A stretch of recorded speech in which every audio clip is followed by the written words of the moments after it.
اللہ والوں کا کام یہ ہوتا ہے کہ کبھی وہ خود کو نہیں دیکھتے، ہمیشہ خدا کے خزانے کو دیکھتے ہوتے ہیں، خواہش کرتے رہتے ہیں۔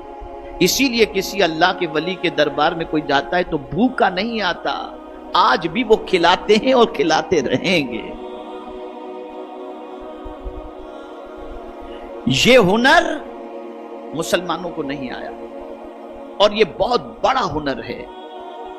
اللہ کے نام پہ جائز کمائی کو جائز کاموں میں خرچ کرنا یہ بہت بڑا ہنر ہے، تو روکتا کون ہے خرچ کرنے سے؟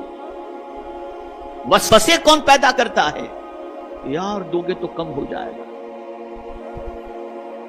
دو گے تو کم ہو جائے گا۔ یہ وسوسہ کون پیدا کرتا ہے؟ یہ وسوسہ شیطان پیدا کرتا ہے۔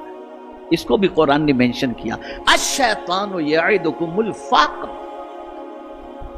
وَيَأْمُرُكُمْ بِالْفَحْشَاءِ، شیطان تمہیں فقر کا اندیشہ دلاتا ہے، ارے یار تو اتنا دے گا اللہ کے نام پہ تو کم ہو جائے گا، لیکن یہی شیطان شادی بیاہ میں 2 کروڑ خرچ کرنا ہو تو کبھی نہیں کہے گا کہ کم ہو جائے گا، کبھی نہیں کہے گا۔ وہ وہی کہے گا جہاں اللہ کے نام پر دینا ہے، وہ وہی کہے گا جہاں اللہ عز و جل کو راضی کرنے کے لیے خرچ کرنا ہے۔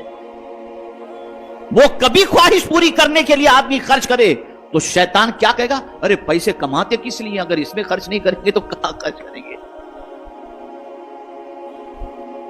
ہماری سوچ شیطانی بن گئی، متقی والی سوچ نہیں رہ گئی۔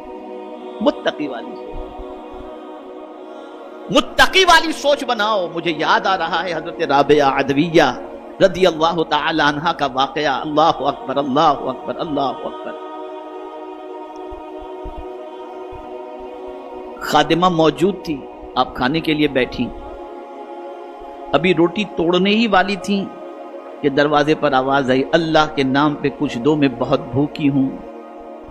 رابعہ عدویہ رضی اللہ تعالیٰ عنہ نے ہاتھ روک لیا اور خادمہ سے فرمایا، یہ روٹی لے، اللہ کے نام پر مانگنے والے کو دے۔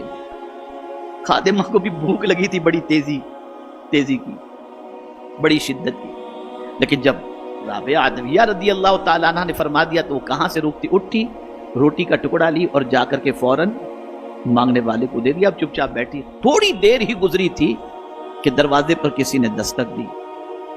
خادمہ سے آپ نے فرمایا، جاؤ دیکھو کون ہے۔ دروازہ کھولا گیا تو دیکھا ایک خاتون اپنے ہاتھ میں روٹیاں لے کر کے آئی ہوئی تھی، اور ایک روٹی نہیں تھی، کئی روٹیاں۔ کہا مائی کے لیے لے کر کے آئی ہوں۔ جیسے حضرت رابعہ سے اس نے کہا خادمہ نے کہ مائی کوئی روٹی لے کر آپ کے لیے آیا ہوا ہے، کیا کروں؟ کہا گنو کتنی ہیں؟ کہا مائی 9 روٹیاں۔ کہا واپس کر دو، 9 روٹیاں۔ کہا مائی نے کہا یہ میری ہو ہی نہیں سکتی، میرے لیے نہیں، واپس کر دو اسے، واپس کر دو۔ اب وہ بیچاری بھوکی خادمہ پریشان، ایک گئی تو 9 آئی، پیٹ بھر کے کھا لیتی، اسے بھی واپس کر دیا انہوں نے۔ کچھ دیر گزری تو پھر ایک روٹی لے کر کے کوئی، یعنی کچھ روٹیاں لے کر کے کوئی دروازے پر آیا، دستک دی خادمہ سے۔ آپ نے فرمایا دیکھو کون ہے۔ دیکھا گیا تو روٹیاں لے کر کے کوئی آیا تھا۔